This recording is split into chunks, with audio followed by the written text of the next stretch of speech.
వెండితెర వైభవం ఛానల్కు స్వాగతం.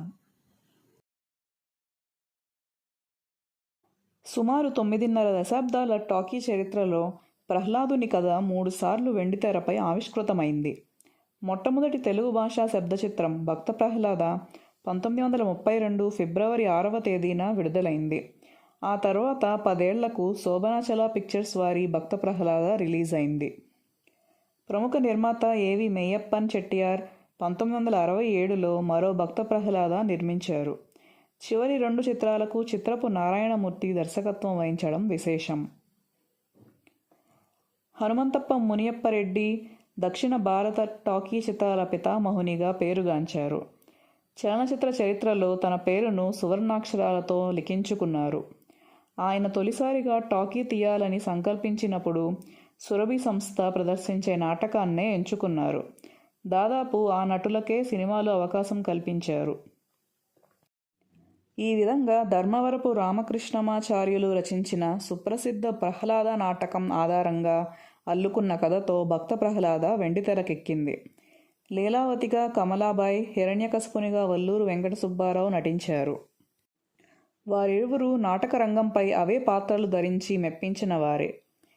భక్త ప్రహ్లాదుని పాత్రను మాస్టర్ కృష్ణారావు దక్కించుకున్నారు.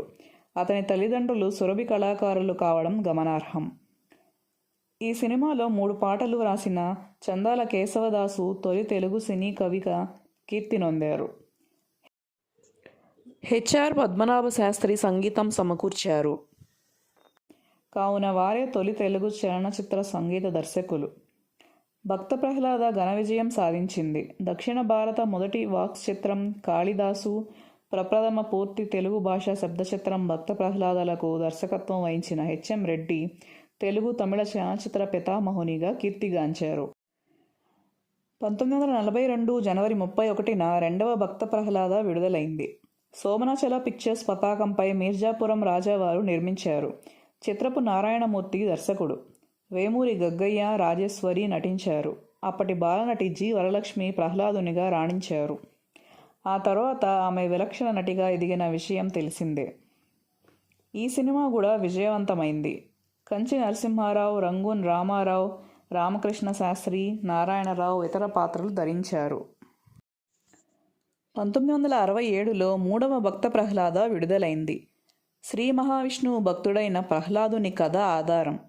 గత 2 చిత్రాల కంటే ఈ సినిమా మరింత సమగ్రంగా రూపుదిద్దుకుంది. ఏవిఎం ప్రొడక్షన్స్ అధినేత ఏవి మెయ్యప్పన్ చెట్టియార్ భారీ వ్యయంతో నిర్మించారు. పంచరంగుల చిత్రంగా ఆకర్షణీయంగా తీర్చిదిద్దారు. 1942లో రిలీజ్ అయిన శోభనాచల వారి భక్తిరస గాథా చిత్రం భక్త ప్రహ్లాదకు దర్శకత్వం నిర్వర్తించిన చిత్రపు నారాయణమూర్తి ఆ తర్వాత 25 ఏళ్లకు నిర్మితమైన ఏవిఎం వారి భక్త ప్రహ్లాదకు కూడా అదే బాధ్యతను మరింత సమర్థవంతంగా నిర్వహించడం ప్రాముఖ్యత సంతరించుకుంది. తమిళ, హిందీ భాషల్లోకి తర్జుమా అయిన ఈ చిత్రం అక్కడ కూడా విజయవంతమైంది. డివి నరసరాజు సంభాషణలు అందించిన ఈ సినిమాకు సాలూరు రాజేశ్వరరావు చక్కని బాణీలు సమకూర్చారు. ఈ సినిమాలో హిరణ్యకశపునిగా ఎస్వి రంగారావు, లీలావతిగా అంజలీదేవి నటించారు. ఈ చిత్రం ద్వారా సినీ రంగానికి పరిచయమైన బేబీ రోజారమణి ప్రహ్లాదునిగా చక్కగా నటించింది. అందరి మన్ననలు పొందింది. నారద మహామునిగా మంగళంపల్లి బాలమురళీకృష్ణ ఆకట్టుకున్నారు. హరనాథ్, రేలంగి, పద్మనాభం, ఎల్ విజయలక్ష్మి, రమణారెడ్డి, ధూళిపాళ, నాగయ్య ఇతర పాత్రధారులు. 1967 జనవరి 12న విడుదలైంది. ఘన విజయం సాధించింది. ప్రహ్లాదుని చరితను మరోమారు వెండితెరకు ఎక్కించేందుకు పలువురు ప్రయత్నించారు. అయితే సఫలం కాలేకపోయారు. Please like, share and subscribe.